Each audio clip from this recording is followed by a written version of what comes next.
Okay students, इस video में हम देखेंगे कि अगर हम एक रिसर्च प्रोजेक्ट कर रहे हैं तो उस रिसर्च प्रोजेक्ट में जो हमने पब्लिश्ड रिसर्च यूज़ की है तो उसके लिए हमें दो चीज़ें लिखनी ज़रूरी हैं अपने रिसर्च प्रोजेक्ट में। एक जिसे हम साइटेशन कहते हैं और दूसरा हम उसे कहते हैं रेफरेंसेस।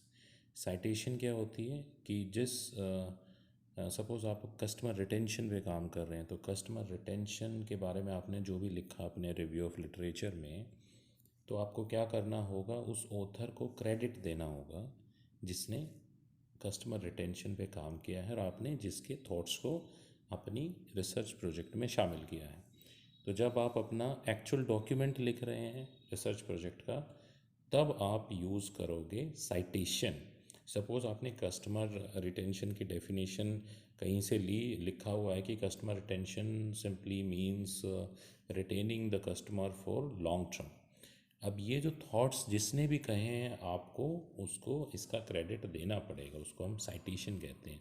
बट यहाँ पर हमें डिटेल्ड बताने की ज़रूरत नहीं है कि वो जो स्टडी है वो कब हुई थी। सॉरी, वो इतना ही बताना हमें कि वो स्टडी कब हुई थी और उसका ऑथर कौन है, वो किस जर्नल में पब्लिश हुई थी, किस वॉल्यूम में पब्लिश हुई थी और उसका टाइटल क्या था। ये आप बताएंगे रेफरेंसेस में, जो लास्ट चैप्टर होगा आपके रिसर्च प्रोजेक्ट का। तो यहाँ मैं आपको एग्जांपल देता हूँ कि कैसे हमें साइटेशन लिखनी चाहिए। सपोज़ मैं कस्टमर रिटेंशन पे काम कर रहा हूँ और मैंने लिखा यहाँ पर कस्टमर चलो सेटिस्फेक्शन कर लेते हैं, कोई बात नहीं। ओके, तो कस्टमर सेटिस्फेक्शन आ गया। सो अब आप ये देखिए कि बहुत सारे रिसर्च आर्टिकल्स यहाँ पर अवेलेबल हैं और आप ये चाहते हो कि जी मुझे इनमें से कोई आर्टिकल जो है बेसिकली वो मुझे डाउनलोड करना है। तो आप यहाँ से जो पीडीएफ यहाँ पर दे रखा है, यहाँ पर आप पीडीएफ जहाँ दे रखा है वो सब आप क्या कर सकते हैं, डाउनलोड कर सकते हैं। ठीक है, अब आपको सपोज़ यहाँ पर जो आर्टिकल्स दे रखे हैं उन आर्टिकल्स में आपने क्या करना है, सपोज़ ये आर्टिकल है, इसको आपने साइट करना है अपने रिसर्च प्रोजेक्ट में। तो उसके लिए हम क्या करेंगे, आप देख रहे होंगे कि जैसे ये N investigation into the customer satisfaction, ये एक स्टडी है, आपने ये डाउनलोड की, इससे आपने कस्टमर सेटिस्फेक्शन के बारे में पढ़ा और वो आपने थॉट्स लिखे। तो जहाँ आप विद इन द डॉक्यूमेंट लिखोगे उसे साइटेशन कहते हैं। और वो साइटेशन कैसी होगी, ये जो आपने स्टार बटन यहाँ पर दिख रहा है या दो यहाँ पर कॉमास आपको दिख रहे हैं, तो आप टू कॉमास पर क्लिक करो, एक नई विंडो यहाँ पर ओपन होगी। आई थिंक ये विंडो आपको विजिबल है और यहाँ पर इस विंडो का टाइटल है साइट।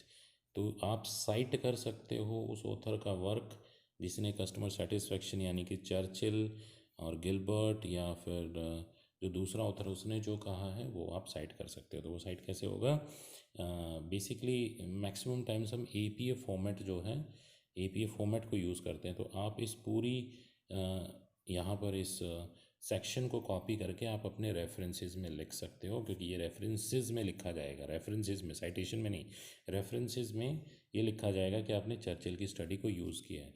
बट जहाँ पर आप चर्चिल की फाइंडिंग्स को अपने डॉक्यूमेंट्स में लिखोगे वहाँ पर आप ब्रैकेट में आप लिख देना क्या, चर्चिल, जैसे दो ऑथर हैं यहाँ, चर्चिल एंड सुप्रेंट, ओके, कॉमा 1982 और ब्रैकेट क्लोज। ठीक है, तो ये तरीका है साइटेशन करने का विद इन द डॉक्यूमेंट। और ये जो ब्लू स्ट्रिप में जितना लिखा हुआ ये सारा कॉपी करना होता है और लिखना होता है हमें रेफरेंसेस में।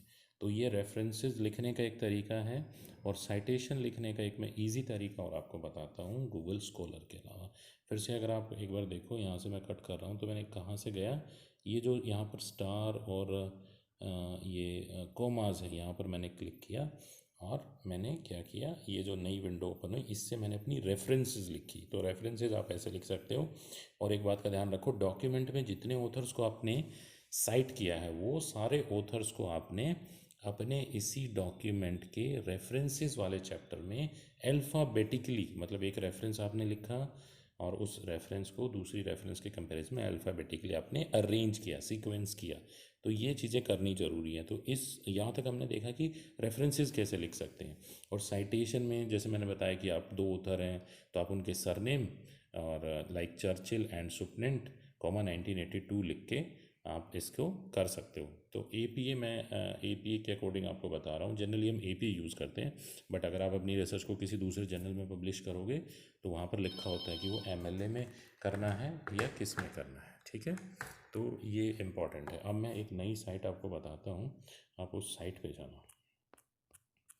साइट हम साइट दिस हाँ, साइट दिस फॉर मी, ठीक है, साइट दिस फॉर मी। तो ये हमारी एक यहाँ पर वेबसाइट आ गई है। तो सीधा मैंने APA पे क्लिक किया यहाँ पर। ये आपको रेफरेंसेस भी बताएगा और साइटेशन भी बताएगा। तो मैं दो मेथड यहाँ पर बता रहा हूँ। एक हो गया आपका research scholar, sorry not research scholar, scholar dot Google, okay. दूसरा ये बहुत ईजी है कि सपोज़ आपने जो तो सेकंड मेथड हमारा यहाँ पर है citethis4me.com।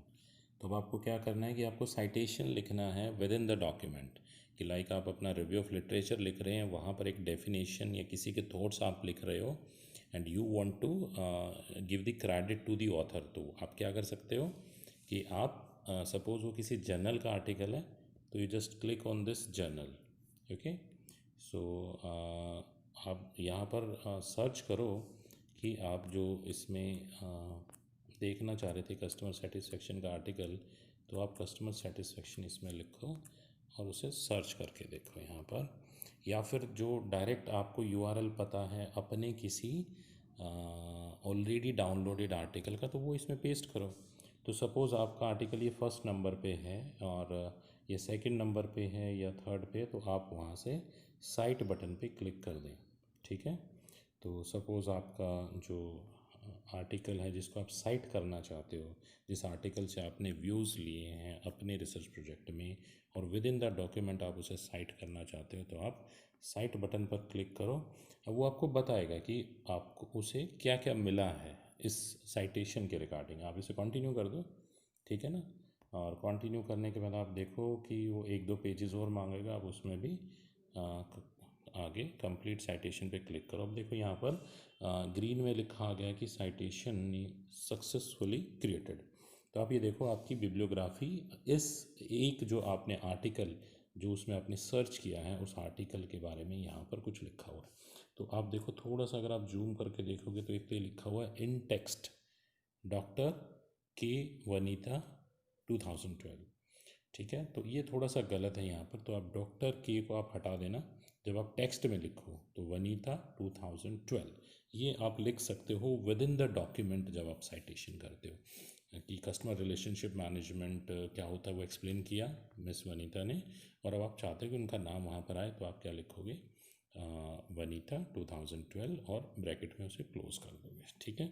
और ये देखो बिब्लियोग्राफी, यानी कि लास्ट में जब आप रेफरेंसेस लिखोगे तो वहाँ पर आप कैसे सारी लिस्ट ऑफ रेफरेंसेस डालोगे कि जहाँ जहाँ आपने अपने रिसर्च प्रोजेक्ट में जितनी बाहर की रिसर्चेज को इंक्लूड किया है वो तो आपने साइट कर दिया विद इन डॉक्यूमेंट, और लास्ट में जब आप लिस्ट ऑफ रेफरेंसेस या बिब्लियोग्राफी लिखते हो तो उसमें ये लिखा जाएगा जो यहाँ पर योर बिब्लियोग्राफी दे रखा है। तो दिस इज़ गुड।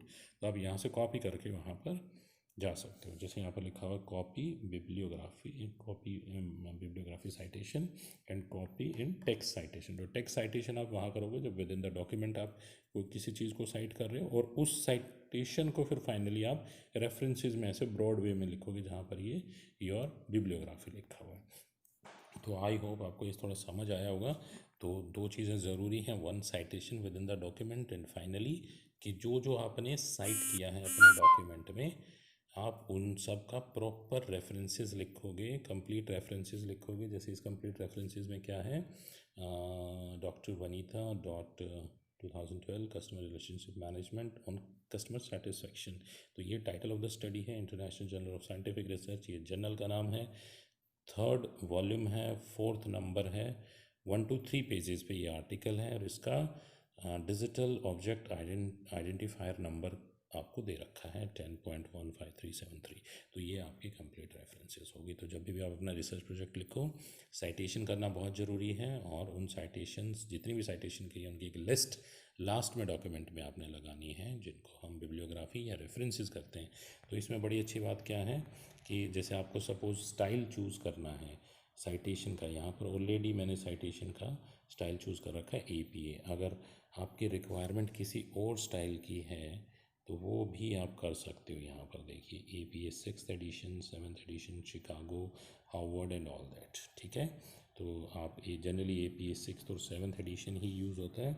और अब आप ये चाहते हो कि जी APA 6th एडिशन के हिसाब से लिखना है, तो इन्होंने लिख दिया है, ठीक है। और आप चाहते हो कि आप कोई नई रेफरेंस ऐड करना चाहते हो तो ऐड न्यू रेफरेंस, ठीक है। नई रेफरेंस आप यहाँ पर ऐड कर सकते हो। फिर आपसे पूछेगा ये कि वो कोई वेबसाइट है या कोई जर्नल है या कोई बुक है या वो क्या है, तो आप अकॉर्डिंगली अपना जो सिलेक्शन है वो कर सकते हो, और अकॉर्डिंगली आप अपनी रेफरेंसेस और citation with in the text कर सकते हो। तो आप देखोगे कि जो जर्नल का आर्टिकल आपने डाउनलोड किया है तो उसके रिव्यू ऑफ लिटरेचर में कुछ अलग अलग रिव्यूज़ को क्लब किया गया, और उन रिव्यूज़ के हर एक सेंटेंस के एंड में या एक पैराग्राफ के एंड में किसी न किसी ऑथर का नाम होता है। आप देखोगे वही नाम कंप्लीट वे में रेफरेंसेस की लिस्ट में आएगा। तो आप ऐसा करो, ठीक है। This is the right way. Okay, thank you so much.